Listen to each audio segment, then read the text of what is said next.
Continuamos agora com o nosso estudo de Moisés e da sarça ardente, e que encontramos no terceiro capítulo do Êxodo. Eu vou continuar nesta sessão estudando a manifestação da glória de Deus na Shekinah, que vimos brevemente no nosso último encontro. Antes de fazer isso, eu quero contar a vocês algo que aconteceu comigo quando eu estava no segundo ano da faculdade. Eu era formado em filosofia e o meu professor de filosofia me convidou para ir a Filadélfia para uma conferência filosófica sobre um filósofo holandês chamado Herman Dooyeweer, no Seminário Teológico de Westminster. Isso foi nos antigos tempos, quando o corpo docente original que saiu de Princeton para iniciar aquela escola ainda estava intacto. A reforma já havia morrido, mas Cornelius Van Til, John Murray, E.J. Young, Needy Stonehouse e outras grandes estrelas daquela faculdade estavam lá para aquela conferência. E quando eu cheguei lá e ouvi a primeira sessão de manhã, a coisa toda estava tão fora da minha cabeça que eu não tinha ideia do que estava acontecendo ali. E eu não queria... Eu me sentia um tanto tolo e eu não queria abrir minha boca e revelar para as pessoas o quão tolo eu realmente era. Então eu fechei a minha boca. Depois fizemos uma pausa para o almoço e eu estava sentado diante do professor de filosofia do seminário. E eu estava tomando uma sopa e ele me disse: "Jovem, você crê que Deus é transcendente ou iminente?" Eu literalmente cuspi a sopa da minha boca, porque eu não sabia o que significava a palavra transcendente. E eu também não sabia o que significava a palavra iminente com relação às coisas de Deus. Então aqui, na minha ignorância, ela foi completamente exposta para este professor erudito. E ele teve misericórdia de mim e começou a responder a pergunta. Ele disse: "Ora, a resposta para a pergunta é sim." Deus é transcendente ou iminente? Sim, porque Ele é transcendente e iminente. Sua transcendência refere-se ao sentido em que Deus está acima e além da ordem criada. Refere-se à sua majestade exaltada, a maneira pela qual Ele é outro, ou Ele é diferente de todas as coisas que Ele criou. E ao mesmo tempo, Deus não é apenas essa divindade remota que habita e existe em algum lugar no Sol e a oeste da Lua, fora do nosso alcance, mas Deus também se faz presente conosco. Ele também é iminente. Ele é iminente em sua criação em virtude da sua onipresença. Ele é iminente historicamente por meio da pessoa de Cristo. E Ele também é iminente por meio da sua visitação a este planeta na história redentora. E vemos essa combinação de transcendência e iminência na sarça ardente. Porque a glória, o fogo, foram uma manifestação do Deus transcendente, do Criador, que normalmente não se encontra nas sarças. Mas aqui ele se faz a conhecer, manifestando a sua presença aqui neste mundo, visitando Moisés neste encontro no deserto. Agora, na nossa última sessão, falamos sobre teofania. E eu quero explorar um pouco mais disso, indo além da ampla categoria de teofania para um outro termo que chamamos de cristofania. A cristofania refere-se a uma manifestação pré-encarnada de Cristo. Ou seja, aborda a questão: encontramos Cristo, ou a segunda pessoa da Trindade, em algum lugar manifestado no Antigo Testamento? E há diversas passagens no Antigo Testamento que os estudiosos da Bíblia, e eu certamente acredito, indicam a presença de cristofania. Deixe-me voltar por um momento primeiro até Gênesis, dessa vez para Gênesis 14, onde lemos este breve encontro que Abraão teve com essa pessoa misteriosa, cujo nome era Melquisedeque.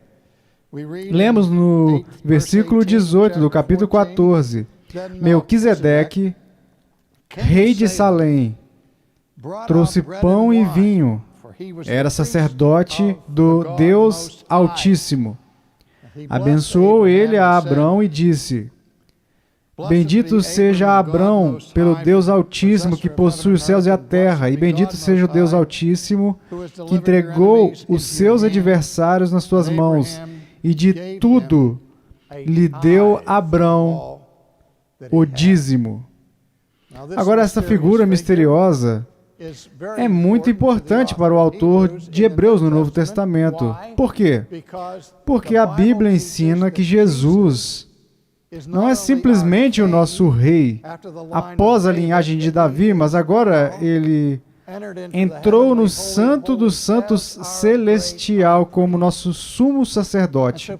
Então as pessoas levantam a questão: como ele pode ser um rei e um sacerdote? O rei davídico tem que vir da tribo de Judá. E Jesus veio da tribo de Judá. Mas os sacerdotes vieram da tribo... Qual tribo? Da tribo de Levi. E Arão, portanto, falamos do sacerdócio levítico ou do sacerdócio arônico. E como Jesus não veio dessa linhagem, surgiram dúvidas sobre como ele poderia ser legitimamente chamado de o grande sumo sacerdote do seu povo. Ora, como você sabe, o autor de Hebreus responde a essa pergunta, provando que Jesus é um sacerdote não da ordem levítica, não do sacerdócio arônico, mas um sacerdote segundo a ordem de Melquisedeque. Referindo-se novamente à passagem que eu acabei de ler para vocês.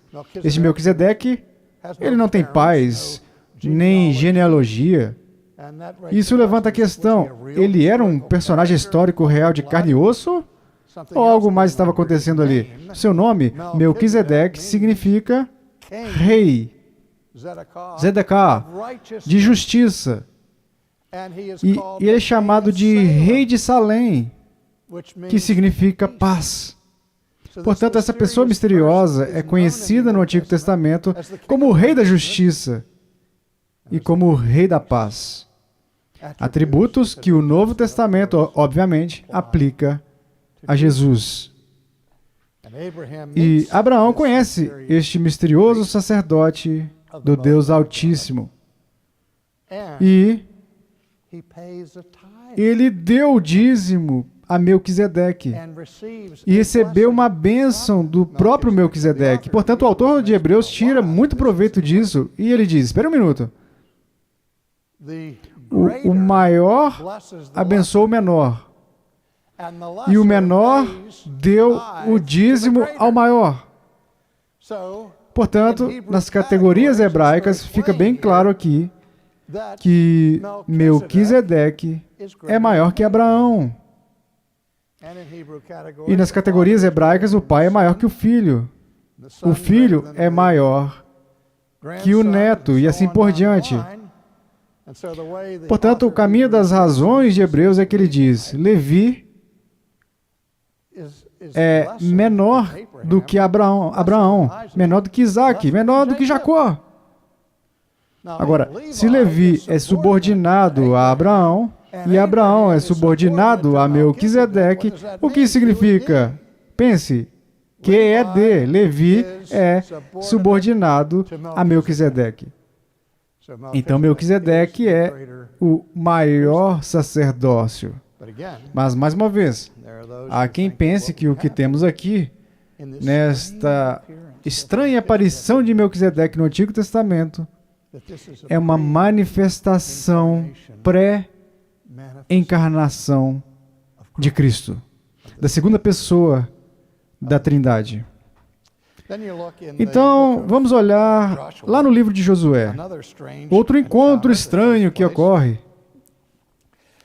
onde podemos ler em Josué 5, essa passagem, versículo 13. Estando Josué ao pé de Jericó, levantou os olhos e olhou. Eis que se achava em pé diante dele um homem. Na minha tradução, eles escrevem homem com o M maiúsculo. Eis que se achava em pé diante dele um homem que trazia na mão uma espada nua. Chegou-se Josué a ele e disse-lhe: És tu dos nossos ou dos nossos adversários? Quer dizer, de repente aqui está um guerreiro aparentemente poderoso, que Josué não conhece, ele nunca o viu antes. Ele não tinha nenhuma inteligência militar de um guerreiro como este que poderia lutar pelas forças opostas. E quando ele vê esse guerreiro, ele diz: quem é você? Você está conosco ou você está com os nossos adversários? E vocês podem perceber como a resposta vem? Não. Não. Espere um minuto. Você tem que ser a favor de nós ou contra nós. Quem é você? Não. Eu não sou em favor de nenhum de vocês. Mas sim, sou príncipe do exército do Senhor. E acabo de chegar. Eu acabo de chegar. Eu sou de Deus, Josué. Então Josué fez o quê? Josué se prostrou com o rosto em terra e o adorou. E disse-lhe: Que diz meu senhor ao seu servo? Respondeu o príncipe do exército do Senhor a Josué: Descalça as sandálias dos pés, porque o lugar em que estás é santo.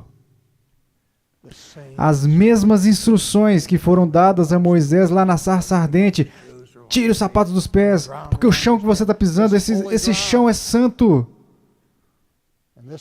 Isso vemos algo como cristofania, a segunda pessoa da Trindade surgindo na história,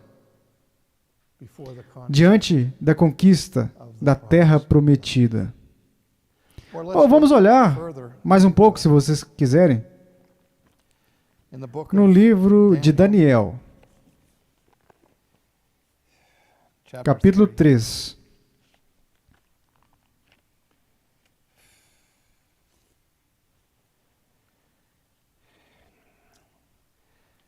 Versículo 19. Então Nabucodonosor se encheu de fúria e, transtornado o aspecto do seu rosto contra Sadraque, Mesaque e Abednego, ordenou que se acendesse a fornalha 7 vezes mais do que se costumava. Ordenou aos homens mais poderosos que estavam no seu exército que atassem a Sadraque, Mesaque e Abednego e os lançassem na fornalha de fogo ardente. Então esses homens foram atados com os seus mantos, suas túnicas e chapéus e suas outras roupas e foram lançados na fornalha sobremaneira acesa. Porque a palavra do rei era urgente e a fornalha estava sobremaneira acesa. As chamas do fogo mataram os homens que lançaram de cima para dentro a Sadraque, Mesaque e Abednego, aqueles que jogaram eles no fogo. Estes 3 homens, Sadraque, Mesaque e Abednego, caíram atados dentro da fornalha sobremaneira acesa.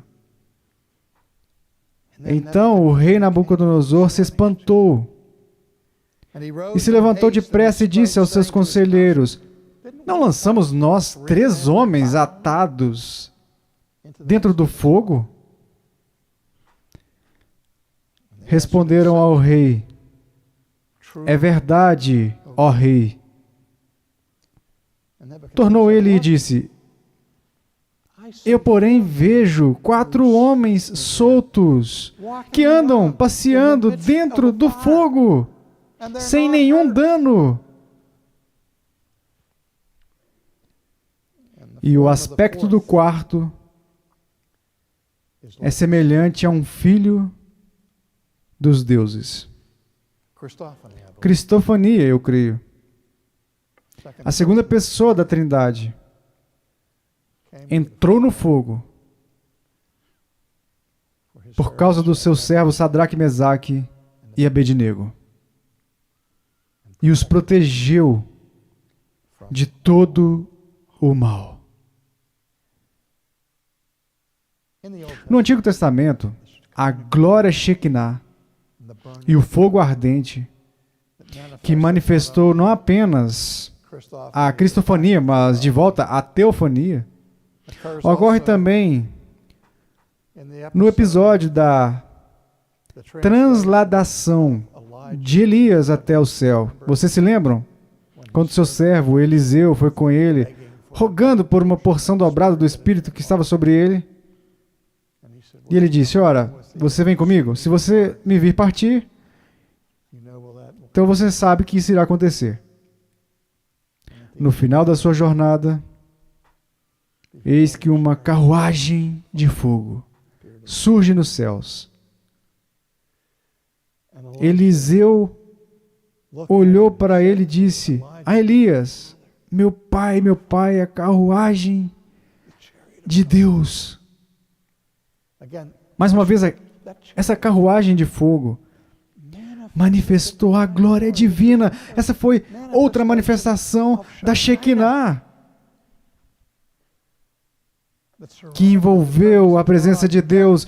Mais uma vez, a carruagem de fogo era o trono móvel de Deus. Seu trono não foi visto inerte, fixo, estacionário em algum cantinho do céu, mas o seu trono era capaz de ir onde ele quisesse, e onde quer que o seu trono fosse, a sua glória iria.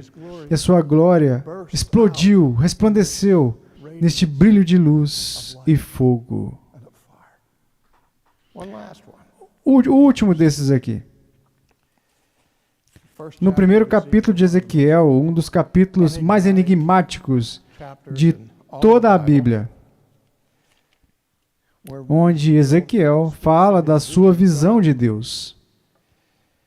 Aconteceu no 30º ano, no 5º dia do 4º mês, que, estando eu no meio dos exilados, junto ao rio Quebar,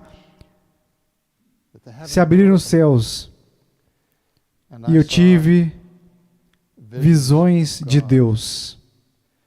Versículo 4. Olhei, e eis que um vento tempestuoso vinha do norte, e uma grande nuvem com fogo a revolver-se, e resplendor ao redor dela, e no meio disso, uma coisa como metal brilhante, que saía do meio do fogo. Esse redemoinho era uma reverência.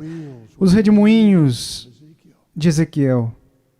Mais uma vez, uma visão daquele trono, essa carruagem de Deus, cercado pelo esplendor de sua glória. A sarça ardente, onde Moisés vislumbrou pela primeira vez a Shekinah, não é o último episódio. Ao longo do livro do Êxodo, Deus surge repetidas vezes, enquanto conduz o povo de Israel através do deserto, ou pelas colunas de nuvens durante o dia e a coluna de fogo à noite. O livro do Êxodo termina depois que o tabernáculo foi construído e estabelecido antes de começar a ser usado para adoração. Primeiro a glória de Deus vem e desce ao tabernáculo. Portanto, quando a Shekinah está lá, Moisés sabe que Deus está lá. E é hora do povo se consagrar para a adoração.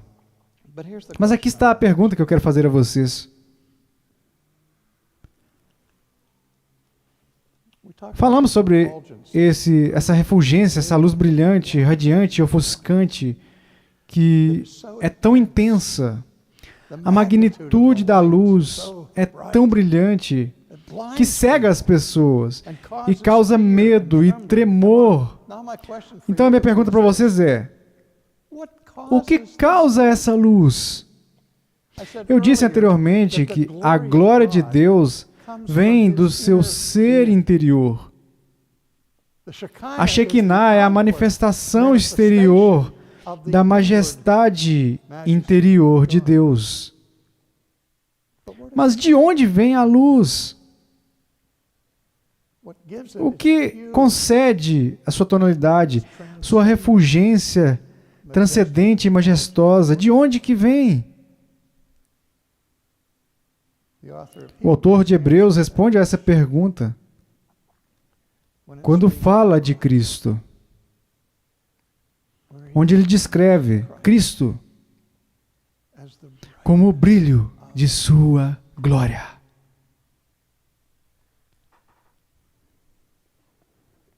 Cristo é a manifestação visível da glória eterna de Deus.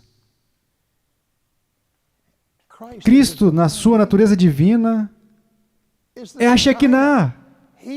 É Ele quem acende a luz, quem dá vida ao fogo e a chama para a glória de Deus. Isso é uma coisa incrível. Vocês podem pensar nisso pelo restante de seus dias e nunca irão começar sequer a chegar ao fundo das profundezas disso, que Cristo é o brilho de sua glória. Isso quer dizer que a conclusão lógica seria que se não há Cristo, se não há a segunda pessoa da Trindade, então há apenas trevas em Deus. Um último ponto, rapidamente.